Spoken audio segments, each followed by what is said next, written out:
لا يحب الله الجهر بالسوء من القول إلا من ظلم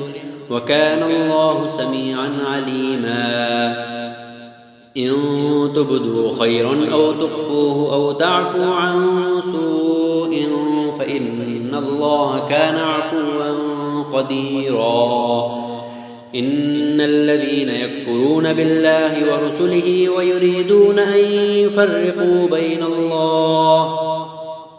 ويريدون أن يفرقوا بين الله ورسله ويقولون نؤمن ببعض ونكفر ببعض ويريدون أن يتخذوا بين ذلك سبيلا أولئك هم الكافرون حقا وأعتدنا للكافرين عذابا مهينا والذين آمنوا بالله ورسله ولم يفرقوا بين أحد منهم أولئك سوف يؤتيهم أجورهم وكان الله غفورا رحيما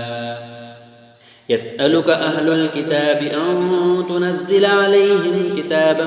من السماء فقد سألوا موسى أكبر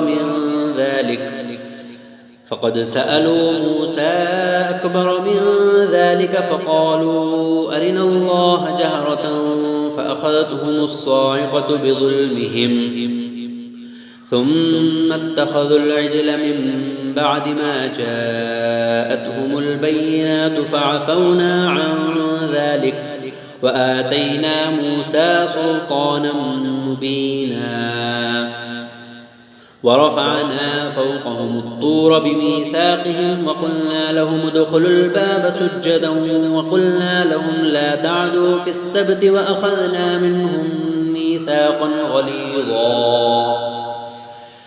فبما نقضهم ميثاقهم وكفرهم بآيات الله وقتلهم الأنبياء بغير حق وقولهم قلوبنا غلف بل طبع الله عليها بكفرهم فلا يؤمنون إلا قليلا وبكفرهم وقولهم على مريم بهتانا عظيما وقولهم إنا قتلنا المسيح عيسى ابن مريم رسول الله وما قتلوه وما صلبوه ولكن شبه لهم وإن الذين اختلفوا فيه لفي شك منه ما لهم به من علم إلا اتباع الظن وما قتلوه يقينا بل رفعه الله إليه وكان الله عزيزا حكيما وإن من أهل الكتاب إلا ليؤمنن به قبل موته ويوم القيامة يكون عليهم شهيدا فبظلم من الذين هادوا حرمنا عليهم طيبات أحلت لهم وبصدهم عن سبيل الله كثيرا وأخذهم الربا وقد نهوا عنه وأكلهم أموال الناس بالباطل وأعتدنا للكافرين منهم عذابا أليما لكن الراسخون في العلم منهم والمؤمنون يؤمنون بما أنزل إليك وما أنزل من قبلك والمقيمين الصلاة والمؤتون الزكاة والمؤمنون بالله واليوم الآخر أولئك سنؤتيهم أجرا عظيما إنا أوحينا إليك كما أوحينا إلى نوح والنبيين من بعده وأوحينا إلى إبراهيم وإسماعيل وإسحاق ويعقوب والأصباط وعيسى وأيوب ويونس وهارون وسليمان وآتينا داود زبورا ورسلا قد قصصناهم عليك من قبل ورسلا لم نقصصهم عليك وكلم الله موسى تكليما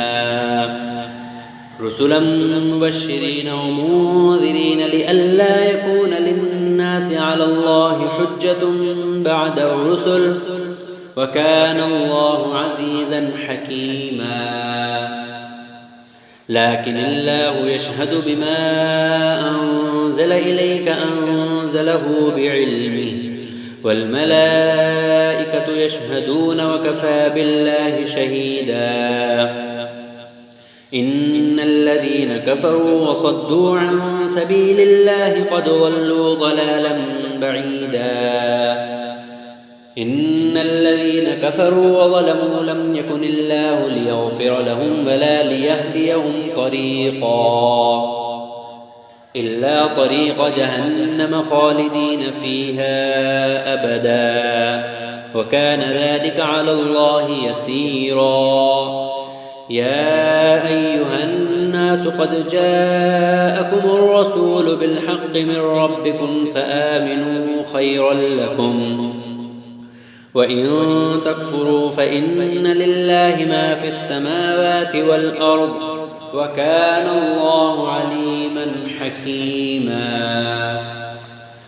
يا أهل الكتاب لا تغلوا في دينكم ولا تقولوا على الله إلا الحق إنما المسيح عيسى ابن مريم رسول الله وكلمته ألقاها إلى مريم وروح منه فآمنوا بالله ورسله ولا تقولوا ثلاثة انتهوا خيرا لكم إنما الله إله واحد سبحانه أن يكون له ولد له ما في السماوات وما في الأرض وكفى بالله وكيلا لن يستنكف المسيح أن يكون عبدا لله ولا الملائكة المقربون ومن يستنكف عن عبادته ويستكبر فسيحشرهم إليه جميعا فأما الذين آمنوا وعملوا الصالحات فيوفيهم أجورهم ويزيدهم من فضله وأما الذين استنكفوا واستكبروا فيعذبهم عذابا أليما ولا يجدون لهم من دون الله وليا ولا نصيرا يا أيها الناس قد جاءكم برهان من ربكم وأنزلنا إليكم نورا مبينا فأما الذين آمنوا بالله واعتصموا به فسيدخلهم في رحمة منه وفضل ويهديهم إليه صراطا مستقيما يستفتونك قل الله يفتيكم في الكلالة إن امرؤ هلك ليس له ولد وله أخت فلها نصف ما ترك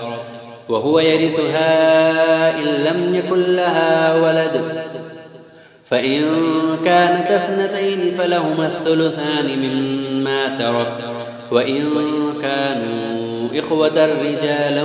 ونساء فللذكر مثل حظ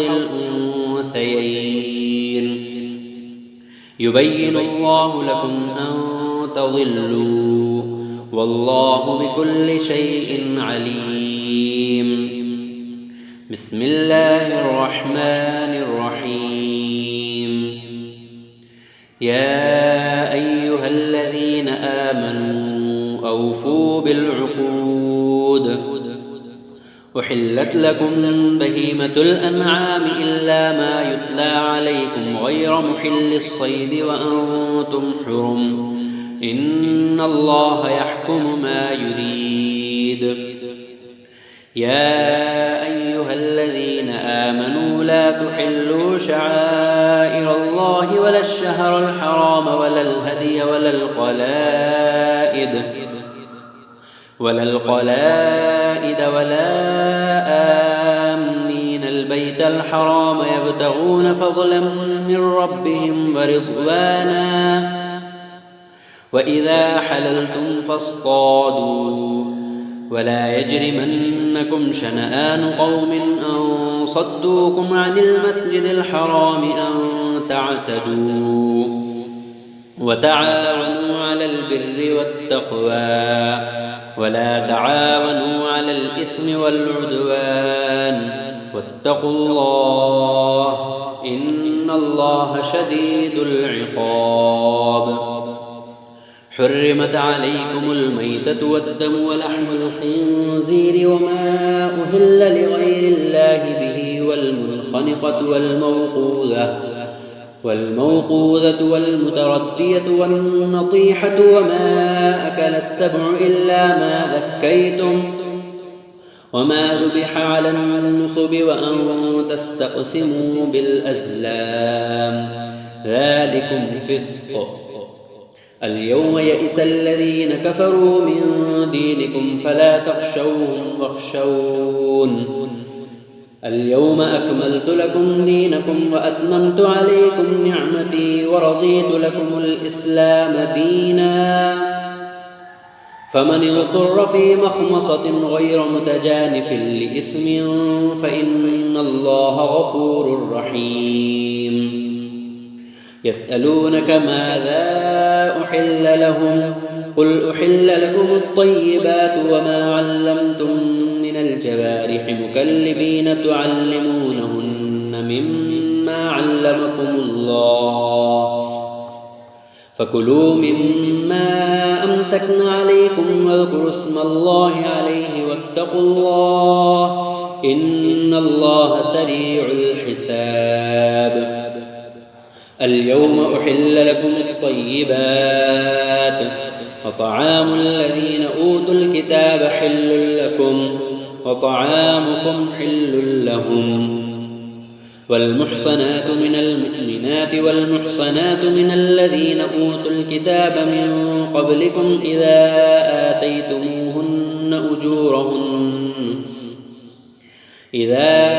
آتيتموهن أجورهن محصنين غير مسافحين ولا متخذي أخدان ومن يكفر بالإيمان فقد حبط عمله وهو في الآخرة من الخاسرين. يا أيها الذين آمنوا إذا قمتم إلى الصلاة فاغسلوا وجوهكم وأيديكم إلى المرافق وامسحوا برؤوسكم وأرجلكم إلى الكعبين وإن كنتم جنبا فاطهروا وإن كنتم مرضى أو على سفر أو جاء أحد منكم من الغائط أو لامستم النساء فلم تجدوا ماء فتيمموا صعيدا طيبا فامسحوا بوجوهكم وأيديكم منه ما يريد الله ليجعل عليكم من حرج ولكن يريد ليطهركم وليتم نعمته عليكم لعلكم تشكرون. واذكروا نعمة الله عليكم وميثاقه الذي واثقكم به إذ قلتم سمعنا وأطعنا واتقوا الله إن الله عليم بذات الصدور. يا أيها الذين آمنوا كونوا قوامين لله شهداء بالقسط ولا يجرمنكم شنآن قوم على ألا تعدلوا اعدلوا هو أقرب للتقوى واتقوا الله إن الله خبير بما تعملون. وعد الله الذين آمنوا وعملوا الصالحات لهم مغفرة وأجر عظيم والذين كفروا وكذبوا بآياتنا أولئك أصحاب الجحيم. يا أيها الذين آمنوا اذكروا نعمة الله عليكم إذ ردوا إليكم أيديهم فكف أيديهم عنكم واتقوا الله وعلى الله فليتوكل المؤمنون. ولقد أخذ الله ميثاق بني إسرائيل وبعثنا منهم 12 نقيبا وقال الله إني معكم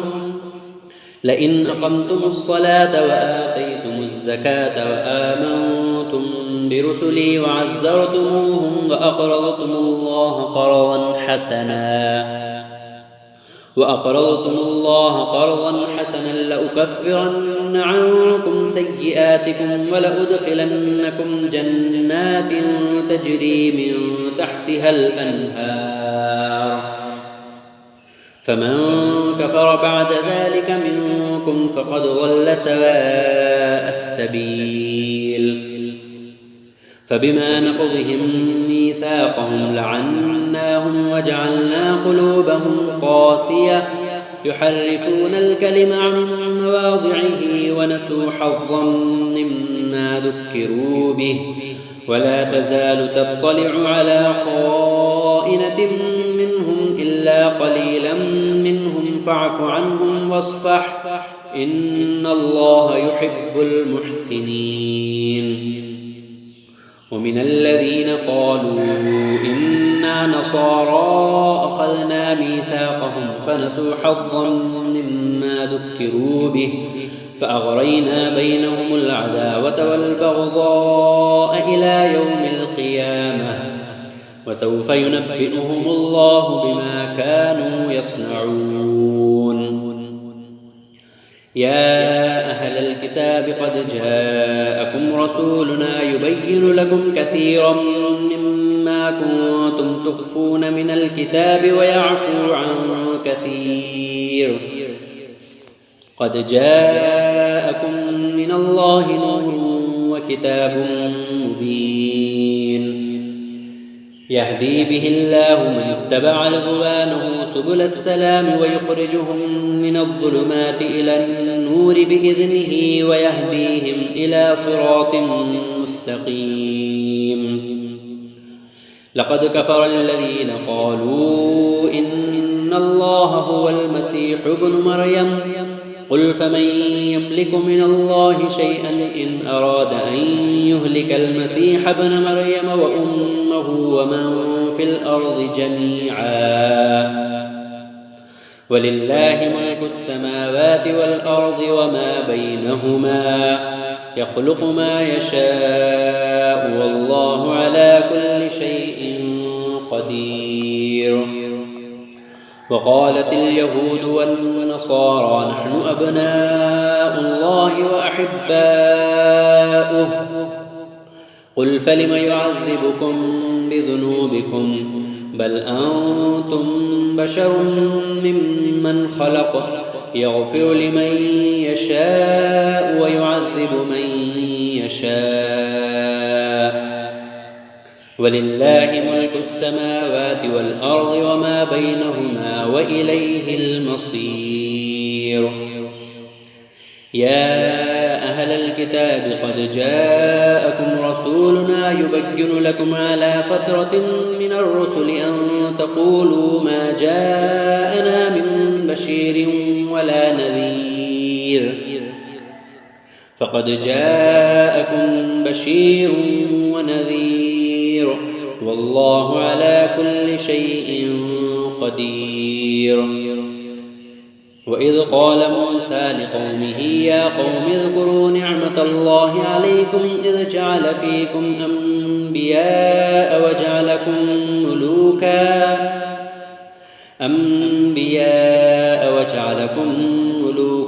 وآتاكم ما لم يؤت أحدا من العالمين. يا قوم ادخلوا الأرض المقدسة التي كتب الله لكم ولا ترتدوا على أدباركم فتنقلبوا خاسرين. قالوا يا موسى إن فيها قوما جبارين وإنا لن ندخلها حتى يخرجوا منها فإن يخرجوا منها فإنا داخلون. قال رجلان من الذين يخافون أنعم الله عليهم ادخلوا عليهم الباب فإذا دخلتموه فإنكم غالبون وعلى الله فتوكلوا إن كنتم مؤمنين. قالوا يا موسى إنا لن ندخلها أبدا ما داموا فيها فاذهب أنت وربك فقاتلا إنا هاهنا قاعدون. قال رب إني لا أملك إلا نفسي وأخي فافرق بيننا وبين القوم الفاسقين. قال فإنها محرمة عليهم 40 سنة يتيهون في الأرض فلا تأس على القوم الفاسقين. واتل عليهم نبأ ابني آدم بالحق إذ قربا قربانا فتقبل من أحدهما ولم يتقبل من الآخر قال لأقتلنك قال إنما يتقبل الله من المتقين. لئن بسطت إلي يدك لتقتلني ما أنا بباسط يدي إليك لأقتلك إني أخاف الله رب العالمين. إني أريد أن تبوء بإثمي وإثمك فتكون من أصحاب النار وذلك جزاء الظالمين. فطوعت له نفسه قتل أخيه فقتله فأصبح من الخاسرين. فبعث الله غرابا يبحث في الأرض ليريه كيف يواري سوءة أخيه قال يا ويلتى أعجزت أن أكون مثل هذا الغراب فأواري سوءة أخي فأصبح من النادمين. من أجل ذلك كتبنا على بني إسرائيل أنه من قتل نفسا بغير نفس أو فساد في الأرض فكأنما قتل الناس جميعا ومن أحياها فكأنما أحيا الناس جميعا. ولقد جاءتهم رسلنا بالبينات ثم إن كثيرا منهم بعد ذلك في الأرض لمسرفون. إنما جزاء الذين يحاربون الله ورسوله ويسعون في الأرض فسادا أن يقتلوا أو يصلبوا أو تقطع أيديهم وأرجلهم من خلاف أو ينفوا من الأرض ذلك لهم خزي في الدنيا ولهم في الآخرة عذاب عظيم. إلا الذين تابوا من قبل أن تقدروا عليهم فاعلموا أن الله غفور رحيم. يا أيها الذين آمنوا اتقوا الله وابتغوا إليه الوسيلة وجاهدوا في سبيله لعلكم تفلحون. إن الذين كفروا لو أن لهم ما في الأرض جميعا ومثله معه ليفتدوا به من عذاب يوم القيامة ما تقبل منهم ولهم عذاب أليم. يريدون أن يخرجوا من النار وما هم بخارجين منها ولهم عذاب مقيم. والسارق والسارقة فاقطعوا أيديهما جزاء بما كسبا نكالا من الله والله عزيز حكيم. فمن تاب من بعد ظلمه وأصلح فإن الله يتوب عليه إن الله غفور رحيم. ألم تعلم أن الله له ملك السماوات والأرض يعذب من يشاء ويغفر لمن يشاء والله على كل شيء قدير.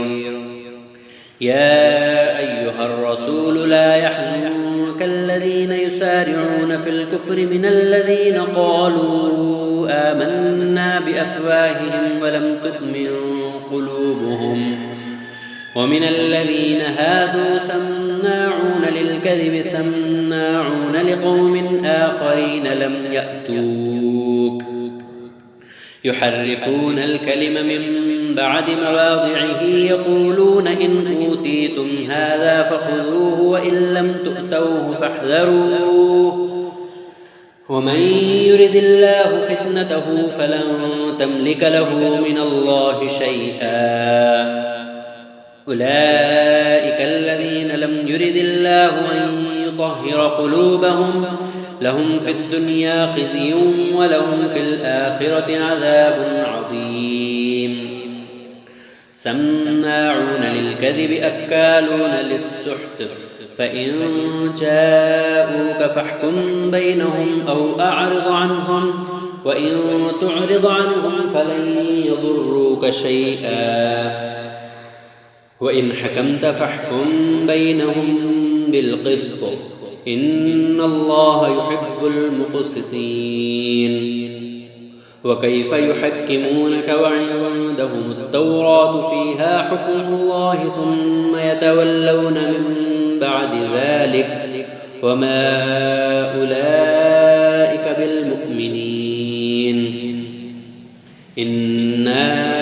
أنزلنا التوراة فيها هدى ونور يحكم بها النبيون الذين أسلموا للذين هادوا والربانيون والأحبار بما استحفظوا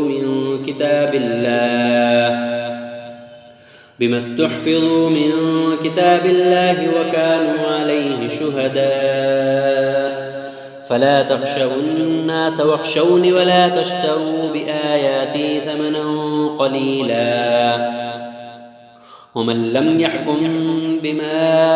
أنزل الله فأولئك هم الكافرون.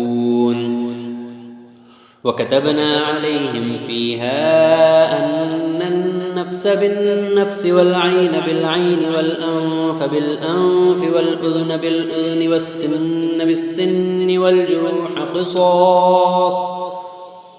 فمن تصدق به فهو كفارة له ومن لم يحكم بما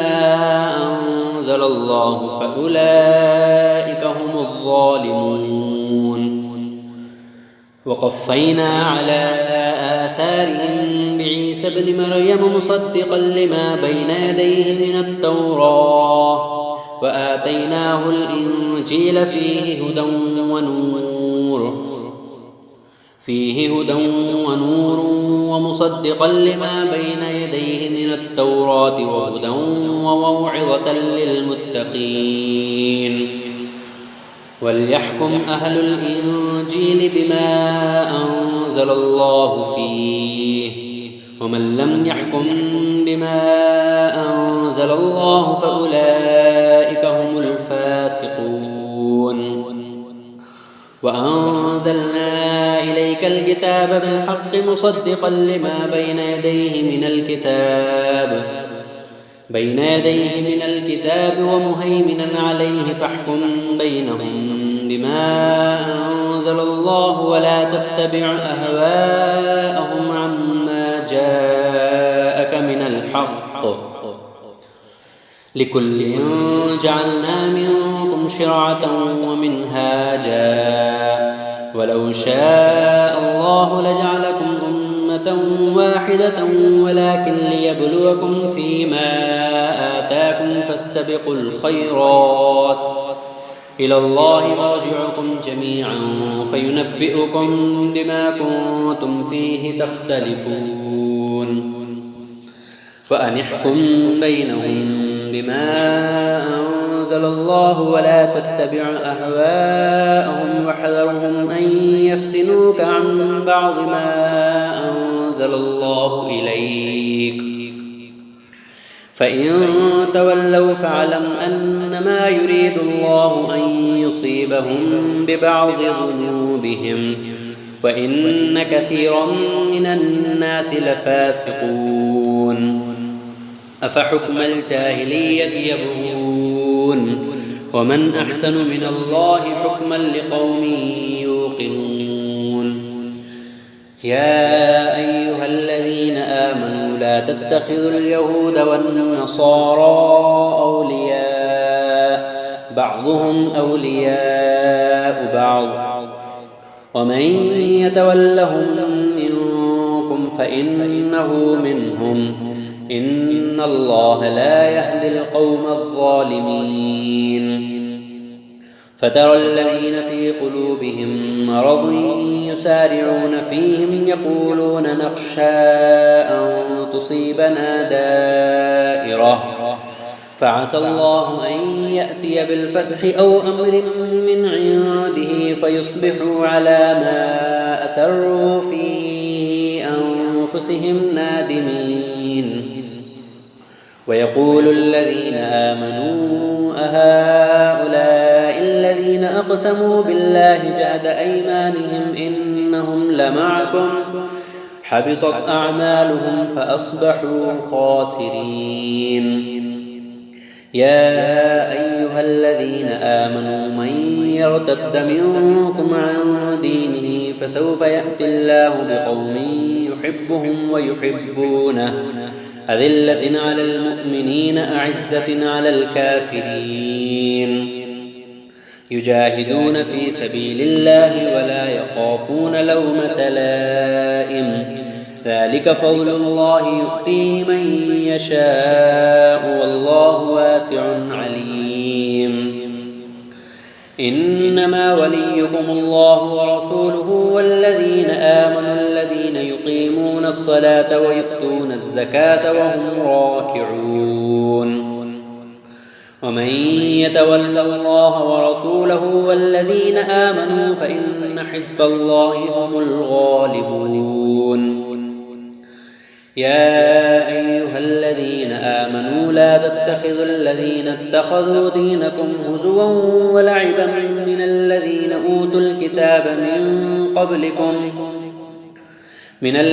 أوتوا الكتاب من قبلكم والكفار أولياء واتقوا الله إن كنتم مؤمنين وإذا ناديتم إلى الصلاة اتخذوها هزوا ولعبا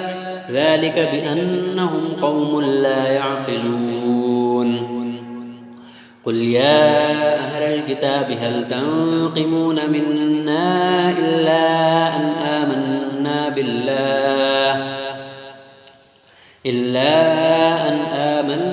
بالله وما أنزل إلينا وما أنزل من قبل وأن أكثركم فاسقون قل هل أنبئكم بشر من ذلك مثوبة عند الله من لعنه الله وغضب عليه وجعل منهم القردة والخنازير وعبد الطاغوت أولئك شر مكانا وأضل عن سواء السبيل وإذا جاءوكم قالوا آمنا وقد دخلوا بالكفر وهم قد خرجوا به والله أعلم بما كانوا يكتمون وترى كثيرا منهم يسارعون في الإثم والعدوان وأكلهم السحت لبئس ما كانوا يعملون لولا ينهاهم الربانيون والأحبار عن قولهم الإثم وأكلهم السحت لبئس ما كانوا يصنعون وقالت اليهود يد الله مغلولة غلت أيديهم ولعنوا بما قالوا بل يداه مبسوطتان ينفق كيف يشاء وليزيدن كثيرا منهم ما أنزل إليك من ربك طغيانا وكفرا وألقينا بينهم العداوة والبغضاء إلى يوم القيامة كلما أوقدوا نارا للحرب أطفأها الله ويسعون في الأرض فسادا والله لا يحب المفسدين ولو أن أهل الكتاب آمنوا واتقوا لكفرنا عنهم سيئاتهم ولأدخلناهم جنات النعيم ولو أنهم أقاموا التوراة والإنجيل وما أنزل إليهم من ربهم لأكلوا من فوقهم ومن تحت أرجلهم منهم أمة مقتصدة وكثير منهم ساء ما يعملون يا أيها الرسول بلغ ما أنزل إليك من ربك وإن لم تفعل فما بلغت رسالته والله يعصمك من الناس إن الله لا يهدي القوم الكافرين قل يا أهل الكتاب لستم على شيء حتى تقيموا التوراة والإنجيل وما أنزل إليكم من ربكم وليزيدن كثيرا منهم ما أنزل إليك من ربك طغيانا وكفرا فلا تأس على القوم الكافرين إن الذين آمنوا والذين هادوا والصابئون والنصارى من آمن بالله واليوم الآخر وعمل صالحا فلا خوف عليهم ولا هم يحزنون لقد أخذنا ميثاق بني إسرائيل وأرسلنا إليهم رسلا كلما جاءهم رسول بما لا تهوى أنفسهم فريقا كذبوا وفريقا يقتلون وحسبوا ألا تكون فتنة فعموا وصموا ثم تاب الله عليهم ثم عموا وصموا كثير منهم والله بصير بما يعملون لقد كفر الذين قالوا إن الله هو المسيح ابن مريم وقال المسيح يا بني إسرائيل اعبدوا الله ربي وربكم إنه من يشرك بالله فقد حرم الله عليه الجنة ومأواه النار وما للظالمين من أنصار لقد كفر الذين قالوا إن الله ثالث ثلاثة وما من إله إلا إله واحد وإن لم ينتهوا عما يقولون ليمسن الذين كفروا منهم عذاب أليم أفلا يتوبون إلى الله ويستغفرونه والله غفور رحيم ما المسيح ابن مريم إلا رسول قد خلت من قبله الرسل وأمه صديقة كانا يأكلان الطعام انظر كيف نبين لهم الآيات ثم انظر أنا يؤفكون قل أتعبدون من دون الله ما لا يملك لكم ضرا ولا نفعا والله هو السميع العليم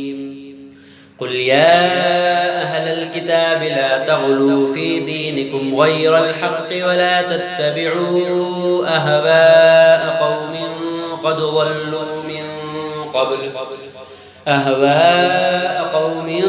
قد ضلوا من قبل وأضلوا كثيرا وضلوا عن سواء السبيل. لعن الذين كفروا من بني إسرائيل على لسان داود وعيسى بن مريم ذلك بما عصوا وكانوا يعتدون. كانوا لا يتناهون عن منكر فعلوه لبئس ما كانوا يفعلون. ترى كثيرا منهم يتولون الذين كفروا لبئس ما قدمت لهم أنفسهم أن سخط الله عليهم وفي العذاب هم خالدون. ولو كانوا يؤمنون بالله والنبي وما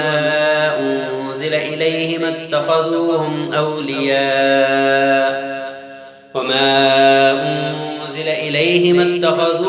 أولياء ولكن كثيرا منهم فاسقون. لتجدن أشد الناس عداوة للذين آمنوا اليهود والذين أشركوا ولتجدن أقربهم مودة للذين آمنوا الذين قالوا إنا نصارى ذلك بأن منهم قسيسين ورهبانا وأنهم لا يستكبرون.